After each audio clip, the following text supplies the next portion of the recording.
he turned toward the woods and began shouting, wild, guttural cries. I looked to where he was yelling and saw 3 figures rushing through the trees toward me. This is your only warning. Turn back now or listen at your own risk. Welcome to Scary Stories You Shouldn't Hear. Hit that like button, drop a comment, and subscribe for more before it's too late. During my senior year of high school, I worked weekend nights delivering food for a tiny fusion takeout spot in northern Alabama. One foggy Friday, I was given an order to drop off in a rundown subdivision on the edge of town. I didn't recognize the street, but GPS showed it was a real place. When I pulled in, every house looked abandoned. Dark, single-story rectangles with dead lawns and rusted mailboxes. A few had flickering porch lights, but most sat in total silence. I found the correct address and approached the door, bag in hand. I knocked, waited, nothing. After a full minute, I set the food down and turned to leave. That's when I saw him. A man standing behind my car, hunched over, staring into the window. My stomach dropped. I stopped dead. "Can I help you?" I asked. No answer. He slowly stood up and looked at me, face obscured in the dark, just old and expressionless. "Do you need something?" Still nothing. I took a slow step forward and he backed away a few feet. Just as I reached my car door, he turned toward the woods and began shouting, wild, guttural cries. I looked to where he was yelling and saw 3 figures rushing through the trees toward me. No hesitation, I jumped into the car and turned the ignition just as the man lunged behind me. I reversed hard and sped down the street. In the rearview mirror, I saw the figures stop short and shout something I couldn't make out. Later, the police told me the house I delivered to had been vacant for 10 years. The property wasn't on the market and the owners lived out of state. There was no way to trace who placed the order. It had come from a prepaid app with no linked account. To this day, I have no idea what they wanted, or what would have happened if I'd been just a minute slower. But I never took another delivery near those woods again.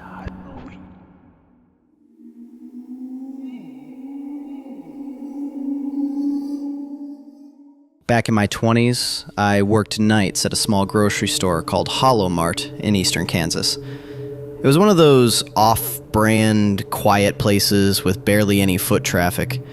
Some nights I had help stocking shelves, but this night I was alone. I liked working at a slow pace, dragging out tasks just to fill the time.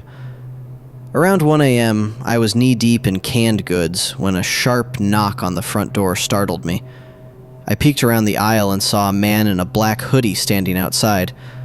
That was strange. We didn't open until 8 a.m. I approached the glass. "Sorry, we're closed," I said. He didn't respond, just stared.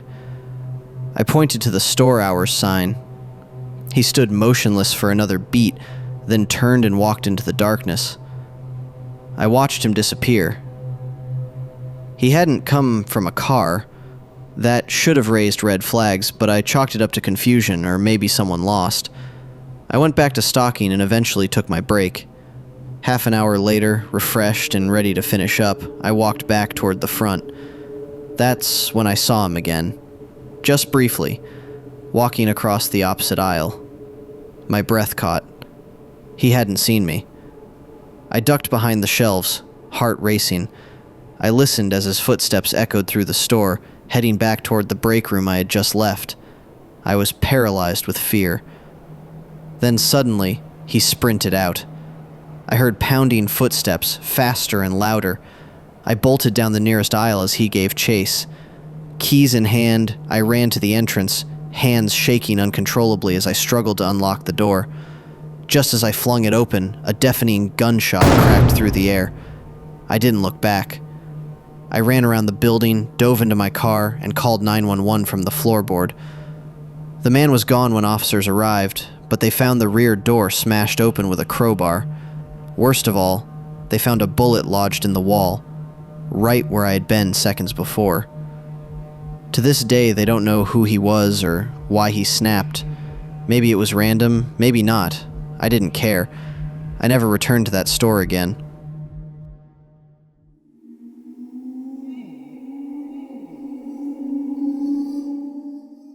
It was a brutal winter night when I arrived at the lone roadside service stop outside Fairview, Montana. I worked the graveyard shift, 11 p.m. to 7 a.m., and had been doing so for 6 monotonous months. The job was numbing, but my situation didn't leave many options. I parked beside one other vehicle, an old silver sedan belonging to my coworker, Blake. We exchanged the usual nod before he drove off, leaving me alone for the long night. My manager had scribbled a few minor cleaning tasks on a notepad by the register. I always save those for later in the shift to help fight off sleepiness. Around midnight, headlights pierced the snow, and an aged SUV rolled to a stop at Pump 4.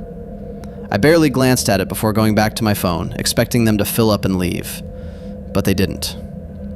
10 minutes passed, then 20. I looked again. The SUV sat lifeless. Headlights off, windows fogged, no movement. Odd. Most people didn't linger long in these conditions. I finally stood, walked closer to the window, and scanned the outside. Nobody. Curiosity won out. I grabbed my jacket and stepped into the cold, the wind slicing through me. As I approached the SUV, I saw that it was empty, at least as far as I could tell. I knocked on the glass. "Anyone in there?"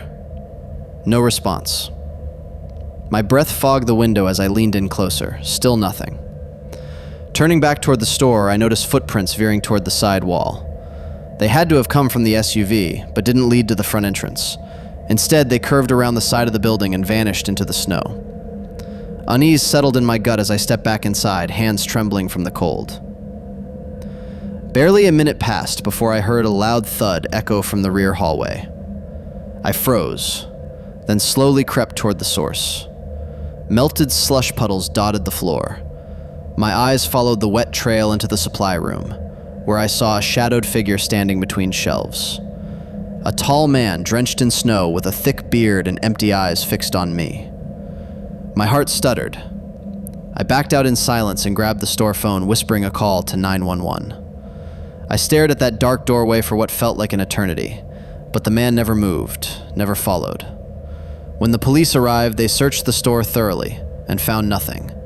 The man was gone. Outside, only one set of footprints led away from the back exit, straight into the pitch-black, open field that stretched for miles. The SUV had no license, no record of ownership, nothing. To this day, no one has figured out who he was or how he got there. But I still wonder what would have happened if I'd gone out just a minute later.